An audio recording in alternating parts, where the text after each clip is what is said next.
मेरे पिछले वीडियो के बाद मुझे इतना ज़्यादा एक्सपेक्टेशन नहीं था कि इतने सारे बच्चे और पेरेंट्स रिस्पॉन्ड करेंगे। मैसेज के थ्रू आप लोगों ने अपने मार्क्स शेयर किए, अपनी कैटेगरी शेयर की, and thanks for all that. जिसके बेसिस पे मैं एक नतीजे पर पहुंच सका हूं। हालांकि मैं ये नहीं कह सकता कि पूरे छत्तीसगढ़ के या उसके बाहर के सभी स्टूडेंट्स के डेटा मेरे पास हैं जिस पे मैं प्रॉपर एनालाइज कर सकूं, और अगर आ भी जाते तो उतना समय नहीं मिल पाता। आप लोगों ने काफ़ी अच्छा रिस्पॉन्स किया है और मैंने आपके सारे मैसेजेस पढ़े। एंड आप जो कमेंट्स में इतने सारे क्वेश्चंस पूछते रहते हैं अपने मार्क्स को लेकर कि सर इतने मार्क्स आ रहे हैं, कट ऑफ क्या जाएगा। देखिए, सबका जवाब देना किसी एक व्यक्ति के लिए संभव नहीं है, और मेरे लिए तो विशेष करके, क्योंकि मुझे क्लासेस भी लेनी होती हैं, पढ़ाना भी होता है, फिर अदर वर्क्स भी होते हैं उसके अलावा। तो फिर भी मैं समय निकाल कर कोशिश करता हूँ कि आप तक सही जानकारी सही समय पर पहुँच जाए। दूसरी चीज़, ये माइक थोड़ा मुझे ऑड लग रहा है, जुगाड़ से बनाया गया है। कई लोगों का कंप्लेन था, मैंने कमेंट्स में देखा कि सर आवाज़ बहुत क्लियर नहीं आती है। तो ये मैं एक ट्रायल कर रहा हूँ, अगर इसमें ऑडियो आपको अच्छा आता है तो कमेंट ज़रूर करिएगा। ठीक है, पहनने में थोड़ा ऑड लग रहा है लेकिन, है ना, ऐसा लग रहा है कोई सिर को पकड़ लिया है। एनीवे, तो इस वीडियो में हम लोग बात करेंगे नीट 2023 के एक्सपेक्टेड कट ऑफ के बारे में। छत्तीसगढ़ स्टेट कोटा की बात होगी, जहाँ पर एमबीबीएस गवर्नमेंट कॉलेज में जो एमबीबीएस की सीट्स हैं, कुछ फैक्टर्स भी मैं आपको बताऊंगा जिसके बेसिस पे आप कह सकते हैं कि ये जो कट ऑफ है हमने प्रेडिक्ट किया है। कैटेगरी वाइज बात करेंगे, सभी unreserved, EWS, OBC, ST, SC, काफ़ी सारी चीज़ें छत्तीसगढ़ में चेंज हो गई हैं और आने वाले टाइम पे चेंज भी हो सकती हैं जब तक कि काउंसलिंग स्टार्ट हो। Like for example reservation policy हो गया, फिर जो कुछ एक्सपेक्टेड सीटें हैं जिनके बढ़ने की बात हो रही है। हालांकि अभी तक एनएमसी की वेबसाइट पर ऐसा कोई इन्फॉर्मेशन नहीं है, या जो कुछ नए मेडिकल कॉलेजेस हैं। तो नए नए न्यूज़ रहेंगे और वीडियो हमको बनाने के लिए काफ़ी कंटेंट मिलता रहेगा। प्लस काउंसलिंग में भी हम आपकी मदद करेंगे। इसी यूट्यूब चैनल के थ्रू मैं आपको सारी इन्फॉर्मेशन दूंगा काउंसलिंग से रिलेटेड, कि कैसे आपको पार्टिसिपेट करना है, क्या क्या डॉक्यूमेंट्स रिक्वायरमेंट होते हैं और किस तरीके से आपको आगे प्रोसीड करना होता है। तो सबसे पहले मैं एक ओवरव्यू ले लेता हूँ। नंबर ऑफ़ स्टूडेंट्स जैसे कुछ फैक्टर्स हैं जिस पे आपका जो कट ऑफ है, कट ऑफ प्रभावित होता है। Number of student all over India में इंक्रीज़ हुए हैं। जब ये होता है, जब नंबर ऑफ़ स्टूडेंट इंक्रीज़ होते हैं तो कायदे से कट ऑफ को क्या होना चाहिए, बढ़ना चाहिए। लेकिन बहुत ज़्यादा प्रभाव नहीं कर पड़ता, क्योंकि पढ़ने वाले स्टूडेंट कितने इंक्रीज़ हुए हैं ये ज़्यादा इंपॉर्टेंट मैटर करता है। तो इससे हम लोग ना कट ऑफ को ऑलमोस्ट अनचेंज ही कंसिडर करते हैं। Now about the total number of seat, निश्चित है ऑल इंडिया लेवल पर नंबर ऑफ सीट्स बढ़ी हुई है। दैट मीन्स कि ओवरऑल लास्ट ईयर से कंपेयर करें 2022 से, तो इस साल सीटें एमबीबीएस की बढ़ी हैं, चाहे वो प्राइवेट मेडिकल कॉलेज हो या फिर गवर्नमेंट मेडिकल कॉलेज हो। लेकिन छत्तीसगढ़ में मैंने कहा अभी तक कोई सीट बढ़ी नहीं है, इसलिए हम लोग उसको कंसिडर कर लेंगे कि इसका इफेक्ट जो रहेगा अभी नहीं रहेगा। छत्तीसगढ़ की हम लोग बात कर रहे हैं, ठीक है। अब नीट एग्ज़ाम का जो लेवल था, इसको 2022 के बराबर ही हम लोग कंसीडर कर लें, भले ही ओवरऑल लेवल 2022 के बराबर कंसीडर कर लें, तो इसका भी कट ऑफ पे बहुत ज़्यादा इम्पैक्ट नहीं पड़ेगा। हालांकि टफ एग्ज़ाम होता है तो कट ऑफ बढ़ता है, लेकिन क्योंकि नीट 2022 में लोगों को अनुभव हो गया था, विशेष करके जैसे सब्जेक्ट वाइज हम लोग बात करें, average score subject wise physics, chemistry और बायोलॉजी का, तो लास्ट ईयर लोगों का एवरेज स्कोर बायोलॉजी में कम था as compare to previous year. लेकिन दिस ईयर लोगों को एक्सपेक्टेड था कि इस टाइप के क्वेश्चंस आते हैं, इसलिए वो प्रिपेयर्ड थे, इसलिए उन्होंने बायो में भी। और बायोलॉजी, एक चीज़ याद रखिएगा, हमेशा कट ऑफ पे बहुत ज़्यादा इंपैक्ट डालता है, क्योंकि number of questions as compare to physics chemistry just double हो जाते हैं बायोलॉजी में। या आप सिंपली लैंग्वेज में कहें तो पूरे नीट का जो टोटल स्कोर है उसका आधा जो है बायोलॉजी से होता है, तो कट ऑफ पे इसका इम्पैक्ट पड़ता है। और दिस ईयर इसके कारण जो है कट ऑफ बढ़ेगा, ठीक है। अगर हम फिजिक्स और केमिस्ट्री को स्टेबल ले लेते हैं, और बायोलॉजी में बच्चों ने पेपर भले ही लास्ट ईयर जैसा था या उससे थोड़ा सा इजी कह सकते हैं, लेकिन स्कोर अच्छा किया हुआ है, एवरेज स्कोर। मैं ये नहीं कह रहा हूँ कि 360, लेकिन हाँ 300 प्लस वालों की संख्या काफ़ी बढ़ी है, तो इससे कट ऑफ पे ये इम्पैक्ट पड़ता है कि ये कट ऑफ को क्या कर देगा, बढ़ा देगा, कुछ मार्क्स डेफिनेटली ये बढ़ा देगा। तो ये एक चीज़ें होती है। देन मैं इसलिए ये बता रहा हूँ क्योंकि इन सब चीज़ों का एनालिसिस करने के बाद ही हमने कट ऑफ जो आपके लिए प्रिपेयर किया है। कई बच्चे स्किप करके सीधे लास्ट के पार्ट को देखेंगे और फिर कमेंट में क्वेश्चन पूछते रहेंगे कि सर ये है, ऐसा है, क्यों है, क्या है। पूरा वीडियो देखा करिए, अभी समय नहीं है तो आप बाद में देखिए, पूरा वीडियो देखिए, आपकी जानकारी के लिए, इन्फॉर्मेशन के लिए रहता है, ज़्यादा एडवर्टीजमेंट मैं करता नहीं हूँ। तो जो प्रिपरेशन मोड है एक इसका भी फ़र्क पड़ेगा 2021-22 के कंपेयर में। ऐसा मैं इसलिए कह रहा हूँ कि उस 21-22 में ज़्यादातर बच्चों ने ऑनलाइन भी प्रिपेयर किया हुआ था, और ऑनलाइन प्रिपरेशन से टोटल स्कोर उतना अच्छा होता नहीं है एज़ कम्पेयर टू ऑफलाइन। अब इस साल 2022 के सेशन में, 2023 के सेशन में ज़्यादातर बच्चों ने ऑफलाइन मोड में प्रिपरेशन किया है, इसलिए उनके स्कोर भी अच्छे आए हैं। तो ये भी कट ऑफ को इंक्रीज़ करेगा। इसका सबसे ज़्यादा इम्पैक्ट जो रिजर्वेशन पॉलिसी है, इसका सबसे ज़्यादा इम्पैक्ट हमारे छत्तीसगढ़ के कट ऑफ में पड़ने वाला है। ठीक है, जो मैंने लास्ट वीडियो में डिस्कस किया हुआ था कि क्या सीटें चेंज हो रही हैं, कितनी सीटें किसकी बढ़ रही हैं, घट रही हैं, यहाँ पे भी हम थोड़ा सा उसको लेके चलेंगे। तो इसका सबसे बड़ा प्रभाव पड़ रहा है कट ऑफ में। कुछ कैटेगरी हैं जिनका कट ऑफ इंक्रीज़ हो जाएगा लास्ट ईयर के कंपेयर में, और कुछ का काफ़ी हद तक डिक्रीज़ हो जाएगा। अब बात करते हैं डेटा का। अभी तक देखिए एनटीए का आंसर की नहीं आया है, फिर देन एनटीए से रिजल्ट आएगा, और उसके बाद मेरिट लिस्ट आएगी, उसके बाद कुछ एक्यूरेसी कर सकते हैं इसमें। अभी जितने उपलब्ध डेटा हैं, जितने बच्चों ने मुझे मार्क्स शेयर किया है, मैंने कहा बहुत सारे लोगों ने किया है, लेकिन सबने तो नहीं किया है ना। तो उसी डेटा के आधार पे हम कट ऑफ प्रेडिक्ट कर रहे हैं। ज़रूरी नहीं है कि ये 100% सही हो, क्योंकि जब तक 100% सही होने के लिए आपके पास 100% डेटा होना चाहिए। कट ऑफ कहने का मतलब कि छत्तीसगढ़ में जो 10 गवर्नमेंट मेडिकल कॉलेज हैं, तो अब ऐसा नहीं है कि जो कट ऑफ मार्क्स होगा वो सीधे सीधे पंडित जैन मेडिकल कॉलेज रायपुर जाएगा। हम लोग कॉलेज वाइज कट ऑफ पे, एक्सपेक्टेड कट ऑफ पे नेक्स्ट वीडियो में बात करेंगे प्लीज़। और मैं रिक्वेस्ट भी करता हूँ कि जैसे आप लोग अपने मार्क्स सेंड करते हैं कि सर मेरे 470 मार्क्स आ रहे हैं, 520 मार्क्स आ रहे हैं, कौन से कॉलेज मिल सकते हैं। देखिए, अगर आप हायर सेगमेंट में है, मार्क्स के हायर सेगमेंट में है, तो डेफिनेट सी बात है आपको स्टेट का अच्छा सा कॉलेज मिलेगा। अच्छा कॉलेज मतलब पंडित जैन मेडिकल कॉलेज, या उससे कम में सिम्स बिलासपुर या जगदलपुर आपको मिलेगा। ठीक है, लेकिन बीच के कॉलेज को प्रेडिक्ट करना थोड़ा सा मुश्किल इसलिए होता है क्योंकि ये आपके चॉइस फिलिंग ऑर्डर पे भी डिपेंड करता है, या फिर बाकी लोगों ने चॉइस फिलिंग क्या डाला हुआ है इस पर भी निर्भर करता है। चलिए बात करते हैं, आप लोग बेसब्री से इस चीज़ के इंतज़ार कर रहे हैं।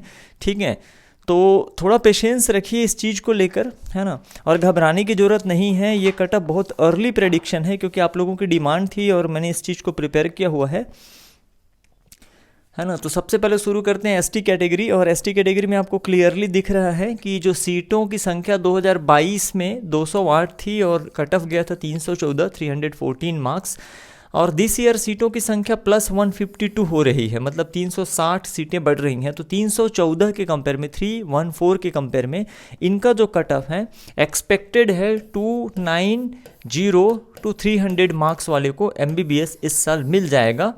वो भी उस स्थिति में कि जब अभी कोई सीटें इंक्रीज नहीं हुई हैं, तो उस कंडीशन में 290 to 300 मार्क्स वाले को मिलने की संभावना बनती है, ऐसा दिख रहा है मुझे, क्योंकि ये काफ़ी सीटें होती हैं और इसका इम्पैक्ट पड़ता है। नाउ आ जाते हैं EWS में। EWS में लास्ट ईयर जो है, ठीक है मैं ये डायरी साथ में रख लेता हूँ, काफ़ी वर्क करना पड़ता है ना। तो ये EWS में 111 सीट्स थी और 109 सीट दिस ईयर होने वाली है। देखिए, ये जो मैंने कैलकुलेट किया हुआ था इसमें भी कुछ परसेंटेज एरर हो सकते हैं। दैट मीन्स कि लाइक 1-2 सीटें, 4 सीटें ऊपर नीचे हो सकती हैं। ठीक है, ये तो DME जब फाइनल सीट मैट्रिक्स रिलीज़ करेगा, अगर करेगा तो वो जो सीट मैट्रिक्स देंगे उसके आधार पर रहेगा। तो EWS का जो कट ऑफ गया था 449 गया था लास्ट ईयर, 449 मार्क्स पे MBBS मिला हुआ था। और दिस ईयर मेरा जो एक्सपेक्टेशन है EWS का, अब पता नहीं ऐसा क्या है, ज़्यादातर बच्चों ने जो मुझे मैसेज किया है उसमें सबसे ज़्यादा EWS वाले ही बच्चे हैं, या हो सकता है कि सिर्फ EWS वालों ने ही अपने मैसेज किए मुझे या अपने मार्क्स शेयर किए मेरे साथ, तो सबसे ज़्यादा है। बट मैं ये मानता हूँ कि इनका जो कट ऑफ है लास्ट ईयर के कंपेयर में इंक्रीज हो जाएगा 460 to 400 में 70 का रेंज ले रहा हूँ इनके लिए। ठीक है, 460 to 70 मार्क्स वाले को मिल जाएगा। मे बी पॉसिबल कि ये 460 मार्क्स वाले को, है ना भी मिले। लाइक जैसा डेटा मेरे पास उपलब्ध है, मैं बार बार ये शब्द उपयोग कर रहा हूँ क्योंकि उसी के बेसिस पे मैंने इसको प्रिपेयर किया हुआ है। नेक्स्ट आ जाते हैं हम लोग SC कैटेगरी पे। SC कैटेगरी लास्ट ईयर 176 सीटें थीं और क्लियरली दिख रहा है कि 45 सीटें कम हो गई हैं, 131 सीटें बची हैं इनकी इस साल, अगर कोई और सीट नहीं बढ़ती है तो। उस केस में इनका जो कट ऑफ है लास्ट ईयर गया था 399, मतलब close to 400। This year I think ये चला जाएगा कट ऑफ थोड़ा सा इंक्रीज होके 430 to 440 मार्क्स तक कट ऑफ जाना चाहिए, जो डेटा मेरे पास है उसके आधार पे। और देन अब आ जाते हैं OBC पे। 156 सीट थी, अभी 153 दिख रहा है मुझे। लास्ट ईयर 508 कट ऑफ गया था 2022 में, है ना, और उसके पहले तो बिल्कुल 550 के आसपास था। तो अब ये मत सोचिए कि -3 सीट है, ये जो 90 सीटें कम हुई हैं अनरिजर्व में, इसमें भी बहुत सारे बच्चे ओबीसी के चले जाते थे, तो इसका भी प्रभाव आपको अनरिजर्व पे तो दिखेगा ही दिखेगा, साथ में ओबीसी पे भी दिखेगा। तो मेरा जो प्रेडिक्शन है, पहले मैं अनरिजर्व का बता देता हूँ, अराउंड 530 मार्क्स, 530 मार्क्स सेफ लग रहा है मुझे अभी की स्थिति में। 530 नंबर अगर आपके हैं तो आपको गवर्नमेंट मेडिकल कॉलेज मिल जाएगा और ऑलमोस्ट सेम रहने वाला है। ठीक है, मैं फिर भी थोड़ा सा लोअर साइड ही लेके चल रहा हूँ, पता नहीं क्यों मुझे ऐसा लग रहा है कि ये जो कट ऑफ है मे बी इंक्रीज भी हो सकता है, थोड़ा और समय आएगा, जैसे जैसे और डेटा हमारे पास आते जाएंगे हम आपके साथ ये से वीडियो शेयर करेंगे। और ओबीसी का जो कैटेगरी है इसका भी अराउंड इतना ही रहेगा, 525 to 28 मार्क्स का मैं रेंज ले रहा हूँ, बिल्कुल क्लोज रहने वाला है इस बार ओबीसी का और अनरिजर्व कैटेगरी का कट ऑफ। नाउ अब तो ये बात हो गई जिस वीडियो का आप लोग इंतजार कर रहे थे। नाउ बात आती है कॉलेज वाइज क्या एक्सपेक्ट कर सकते हैं आप लोग, इस पर हम लोग सेपरेट बात करेंगे क्योंकि वीडियो काफ़ी लंबा हो जाएगा। अब जिन बच्चों के मार्क्स जो हैं थोड़ा कम आ रहे हैं, लाइक है ना, जो एक्सपेक्टेड है थोड़ा कम, लाइक बिल्कुल जैसे क्लोज हैं, तो definitely they should wait for result and counselling, सब सारी चीज़ें।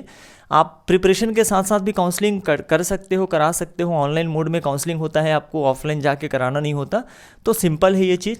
पर जिनके मार्क्स जैसे आप अनरिजर्व कैटेगरी से बिलोंग करते हो और आपके मार्क्स लास्ट ईयर के कट ऑफ मार्क्स से भी कम आ रहे हैं, लाइक 500 आ रहे हैं, 490 आ रहे हैं, ऐसा, तो अब ऐसे बच्चों को क्या करना चाहिए, या कन्फ्यूजन है, बहुत सारे लोग कमेंट्स में भी पूछ रहे हैं कि जिनके मार्क्स जो हैं बाउंड्री लाइन पे हैं या बिल्कुल कट ऑफ के नियर हैं, इन लोगों को क्या करना चाहिए। तो हर किसी के साथ परिस्थिति एक जैसी नहीं होती, हो सकता है इनमें से कुछ बच्चों का ऑलरेडी 2 या 3 ड्रॉप लग चुका है, 4 ड्रॉप लग चुका है, तो सिचुएशन के अकॉर्डिंग। और दूसरी चीज़, अगर आप आगे तैयारी भी करना चाहते हैं तो सलाह देने के लिए आपको तो सराउंडिंग में बहुत सारे लोग मिल जाएंगे, लेकिन एक्चुअल में मेहनत बेटा आपको ही करनी है। तो मेरा ये सजेशन रहेगा एज अ डॉक्टर कि आप ही डिसाइड करिए कि फ्यूचर में आपको क्या करना है। अगर अंदर से आपके अंदर से आवाज़ आती है कि आप प्रिपरेशन कर सकते हैं, पूरे 1 साल मेहनत कर सकते हैं, तो डेफिनेटली आप प्रिपरेशन करिए। लेकिन अगर कहीं आपको लगता है कि फिर से वो चीज़ रिपीट हो जाएगी, क्योंकि मैं इतने सारे लोगों से बात कर रहा हूँ काउंसलिंग से रिलेटेड, तो बहुत सारी चीज़ें निकल कर आ रही हैं, तो मुझे ये पता लग रहा है कि कई बच्चे ऐसे हैं जिनका 3 ड्रॉप हो चुका है, 4, 5, 6 ड्रॉप हो चुके हैं और मार्क्स जो है बाउंड्री लाइन के पास हैं। तो अगर वो सजेशन मांगते हैं कि मुझे क्या करना चाहिए, तो इंडिविजुअल मैं सबको सजेस्ट कर सकता हूँ, व्यक्ति टू व्यक्ति, लेकिन एक साथ ग्रुप में सबको बताना कि आप सब लोग ड्रॉप ले लीजिए या आप सब लोग, है ना, प्रिपरेशन छोड़ दीजिए, ऐसा संभव नहीं है। एक चीज़ हमेशा ध्यान रखना, प्रिपरेशन आपको करना है, खुद आपको पूरे साल भर मेहनत करना पड़ेगा। अगर आप उसके लिए तैयार हैं, प्लस आपके फैमिली वाले सपोर्ट करने के लिए तैयार हैं, क्योंकि सलाह तो कोई भी दे देगा बेटा, फीस कोई नहीं देगा, रहने का खर्च, खाने का खर्च, पूरे साल भर का अफोर्ड करना ये आपके फैमिली वाले ही करेंगे। तो आप अपने फैमिली वालों को कन्विंस करिए सबसे पहले कि अगर वो एग्री हैं आपको सपोर्ट करने के लिए, प्लस आप मेहनत करने के लिए रेडी हैं, आप पूरे साल कंसिस्टेंसी के साथ कर सकते हैं, तभी आप ड्रॉप लेकर प्रिपरेशन करिएगा। जो मिस्टेक आपसे लास्ट ईयर या उससे पहले हो चुके हैं, जिन कारणों से आपको लगता है कि आपके मार्क्स कम आ रहे हैं एक्सपेक्टेड से, उन गलतियों को आप दूर कर सकते हैं तो आप ड्रॉप लीजिएगा। अगर आप लगता है कि वो गलतियां फिर से रिपीट हो सकती हैं तो बिल्कुल ड्रॉप मत लीजिएगा, क्योंकि मार्क्स, अभी एक स्टूडेंट से मेरी बात हुई, लास्ट ईयर उसके 507 मार्क्स थे, जबकि ओबीसी में कट ऑफ 508 नंबर ही गया था, 1 नंबर से मिसिंग था उसका, दिस ईयर 460 रह गया। एक स्टूडेंट से बात हुई, 2 साल एलएन कोटा में कोचिंग की है, वो रायपुर की स्टूडेंट है, मैं नाम मेंशन नहीं करूंगा, हो सकता है वो मेरा वीडियो भी देख रही होगी, तो प्लीज़, है ना, आप अदरवाइज मत लीजिएगा। 2 साल कोटा में कोचिंग करने के बाद सिर्फ 200 नंबर, ठीक है, सिर्फ कितने नंबर, टोटल 200 नंबर। मैं चैलेंज करता हूँ बेटा, आप छोड़ दो यार, बोलना बेकार है, समझदारों को ही समझाया जा सकता है। आजकल पेरेंट्स भी बहुत प्रेशर डालते हैं बच्चों के ऊपर अपना स्टेटस मेंटेन करने के लिए कि हमारा बच्चा भाई भिलाई जैसी छोटी जगह पे क्यों जाएगा कोचिंग करने के लिए, कोटा चला जाए। अच्छे मार्क्स आते हैं, भिलाई में भी अच्छे कोचिंग इंस्टीट्यूट्स हैं। मैं सभी पेरेंट्स से मैं रिक्वेस्ट करूँगा, देखिए आप जो न्यूज़पेपर में एडवर्टीजमेंट देख के जाते हैं कोटा में, डेफिनेटली उनका ऑल इंडिया रैंक और ये सारी चीज़ें, पर आपके हमारे जैसे एवरेज स्टूडेंट या एवरेज बच्चे उनमें नहीं हैं, इस चीज़ का आप ध्यान रखिए। तो फोटो देख के कोचिंग इंस्टीट्यूट ज्वाइन मत करिए। दूसरी चीज़, और होर्डिंग में जिनकी फ़ोटो लगी हुई है वो आपके बच्चों को नहीं पढ़ाएंगे, वो सिर्फ एडवर्टीजमेंट और ब्रांडिंग के लिए हैं। तो ऐसा कोचिंग सर्च करिए जहाँ पर टीचर अच्छे हों, पढ़ाने वाले अच्छे हों, क्योंकि अल्टीमेटली जो रिजल्ट है स्टूडेंट के एफर्ट से और अच्छे टीचर के मेहनत से आएगा, ना कि होर्डिंग से, बोर्डिंग से, ना बिल्डिंग से आएगा। तो इस चीज़ का आपको ध्यान रखना है। नेक्स्ट वीडियो में किसी और इंपॉर्टेंट टॉपिक के साथ मिलेंगे। ये वीडियो ऑलरेडी काफ़ी लंबा हो चुका है। So thank you very much.